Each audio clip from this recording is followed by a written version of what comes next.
নমস্কার, আমাদের গল্পটা ভালো লাগলে বাংলা ছোট গল্প চ্যানেলটাকে সাবস্ক্রাইব করে দেবেন, লাইক কমেন্ট শেয়ার করতে ভুলবেন না। ধন্যবাদ। এমন কিছু অভিশাপ আছে জানেন, যেগুলো শুধু গল্পের বইয়ের পাতায় আটকে থাকে না, পাতা থেকে বেরিয়ে এসে আমাদের বাস্তব জীবনটাকে আঁকড়ে ধরে। আজ আমরা ঠিক সেরকমই এক অভিশপ্ত জার্নাল থেকে এক ভয়ানক কাহিনী শুনব। শুধু এই একটা লাইন লাল কালিতে বড় বড় করে লেখা, এক পাগলাগার থেকে পালিয়ে যাওয়া ডাক্তারের জার্নালের ৩ নম্বর পাতায় পাওয়া গিয়েছিল এটা। আর এই একটা লাইন থেকেই শুরু হয় এমন এক আতঙ্কের, যার শেষটা কোথায় তা হয়তো কেউই জানে না। তো চলুন মূল গল্পে যাওয়ার আগে কি ঘটেছিল সেই প্রেক্ষাপটটা একটু বুঝে নেওয়া যাক। গল্পটা শুরু হচ্ছে ডাক্তার সুদীপ্ত চৌধুরীর একটা গোপন জার্নাল আবিষ্কারের মধ্যে দিয়ে, যেটা পাওয়া গিয়েছিল এক বিধ্বংসী আগুনের ধ্বংসস্তূপ থেকে। সালটা ২০১৯ ডিসেম্বর মাস। সাঁওতাল পরগনার এক মানসিক হাসপাতালে হঠাৎ আগুন লাগে আর প্রায় সবাই মারা যায়। একমাত্র জীবিত ব্যক্তি জুনিয়র ডাক্তার সুদীপ্ত চৌধুরীকে পাওয়া যায় হাসপাতালের সামনের একটা টিলায় বসে খিলখিল করে হাসতে থাকা অবস্থায়। স্বাভাবিকভাবেই তাকে পাগল ঘোষণা করে রাঁচির পাগলা গার্ডে পাঠানো হয়। কিন্তু একদিন একটা তালাবন্ধ সেল থেকে তিনি ভোজবাজির মতো উধাও হয়ে যান। আর সম্প্রতি তার সেই হারিয়ে যাওয়া জার্নালটাই খুঁজে পাওয়া গেছে, আর তার মধ্যেই লেখা আছে সেই অভিশপ্ত রাতের পেছনের আসল সত্যিটা। ডাক্তার চৌধুরী এই জার্নালটা লিখেছিলেন প্রচণ্ড তাড়াহুড়োয়, চরম আতঙ্কের মধ্যে। এর প্রত্যেকটা শব্দ এক ভয়ানক সত্যার বিরুদ্ধে একটা সতর্ক বার্তা। তিনি লিখেছিলেন যেন ভবিষ্যতে কেউ তার মতো একই ভুল আর না করে। আচ্ছা, চলুন তাহলে এর গভীরে ঢোকা যাক। ডাক্তার চৌধুরী তার গল্পটা শুরু করেছেন সেই প্রত্যন্ত হাসপাতালে জয়েন করার প্রথম দিনগুলো থেকে। হাসপাতালে ঠিক পাশেই ছিল একটা সাঁওতাল গ্রাম। গ্রামটা দিনের আলোয় ছিল একরকম, আর রাতের অন্ধকারে তার রূপটা পুরোপুরি পাল্টে যেত। দিনের বেলায় গ্রামটা ঢাক আর বাঁশির আওয়াজে একেবারে মেতে থাকত, কিন্তু সন্ধ্যা নামার সাথে সাথেই সবকিছু কেমন বদলে যেত। একটা অস্বাভাবিক গা ছমছমে নীরবতা আর ভয় যেন পুরো গ্রামটাকে গ্রাস করত। সবাই এমনভাবে ঘরের দরজা জানালা বন্ধ করে দিত যেন একটু দেরি করলেই ভয়ানক কিছু একটা ঘটে যাবে। গ্রামের এক অসুস্থ যুবক সোনাইকে সারানোর জন্য এক রাতে এক অদ্ভুত অনুষ্ঠানের আয়োজন করা হয়। কৌতূহলের বশে ডাক্তার চৌধুরী লুকিয়ে সেই দৃশ্যটা দেখেন।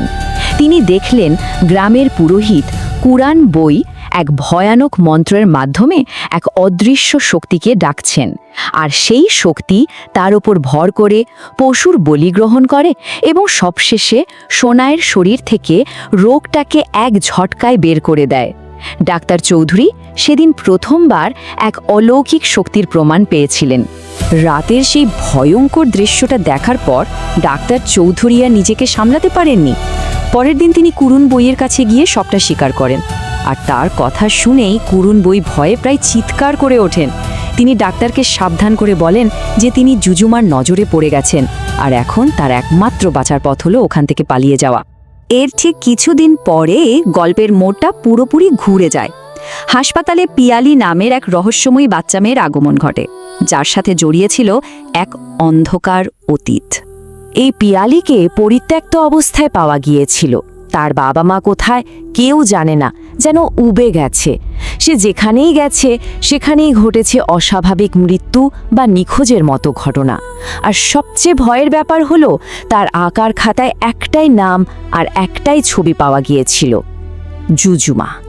আর সবচাইতে অদ্ভুত ব্যাপার কি জানেন, পিয়ালি যেদিন হাসপাতালে এলো ঠিক সেদিন থেকেই রোগীদের সে ভয়ঙ্কর রাতের কনসার্ট, মানে সে পাগলামি আর চিৎকারের আওয়াজ একেবারে বন্ধ হয়ে যায়। যে হাসপাতালটা রাতের পর রাত রোগীদের উন্মাদ চিৎকারে কেঁপে উঠত, সেখানে নেমে এলো এক নতুন গা ছমছমে নীরবতা। আর এই নীরবতাটা আগে সে কোলাহলের চেয়েও অনেক বেশি ভয়ের ছিল। এই সব অস্বাভাবিক ঘটনায় ডাক্তার চৌধুরী আর স্থির থাকতে পারলেন না। তিনি ঠিক করলেন পিয়ালির ব্যাপারে আরও খোঁজ নেবেন।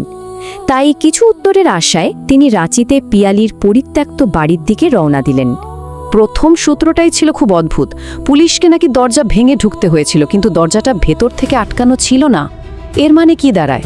মানে ভেতর থেকে অদৃশ্য কোনো একটা শক্তি দরজাটা চেপে ধরে রেখেছিল।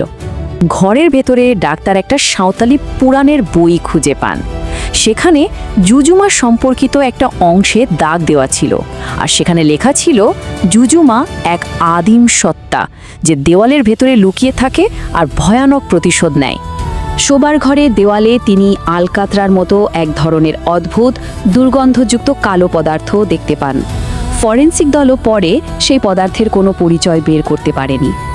আর সবথেকে ভয়ানক আবিষ্কারটা ছিল পিয়ালির ঘরের আলমারির পেছনে। সেখানকার দেওয়ালে ছিল গভীর ধারালো সব আঁচড়ের দাগ।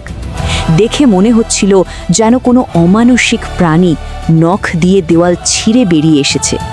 ডাক্তার চৌধুরী যখন হাসপাতালে ফিরে এলেন ততক্ষণে পরিস্থিতি আরও অনেক বেশি ভয়াবহ হয়ে উঠেছে।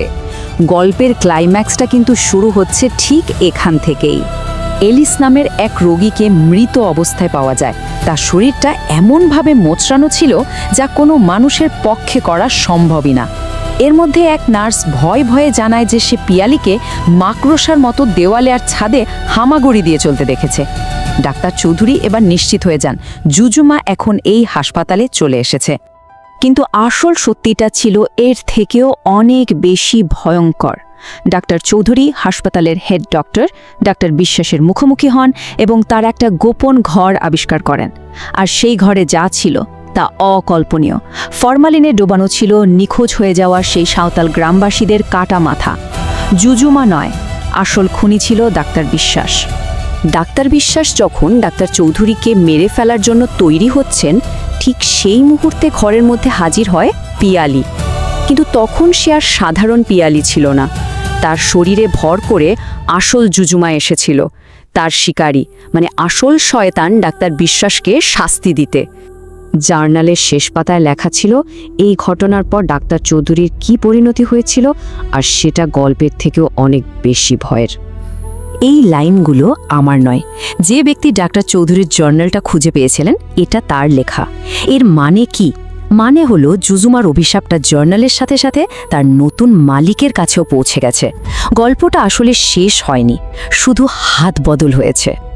আমাদের আজকের গল্পটা যদি আপনাদের ভালো লেগে থাকে তাহলে অবশ্যই চ্যানেলটা সাবস্ক্রাইব করে দেবেন, আর লাইক, কমেন্ট ও শেয়ার করতে একদম ভুলবেন না। ধন্যবাদ।